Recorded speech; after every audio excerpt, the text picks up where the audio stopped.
Hello guys, welcome back to another video. In this video I will show you how to fix Legend of Zelda crashing on startup problem on your Windows 11 or Windows 10.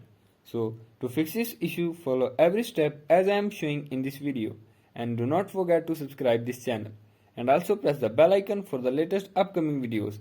Hope so this will fix your problem and help you a lot.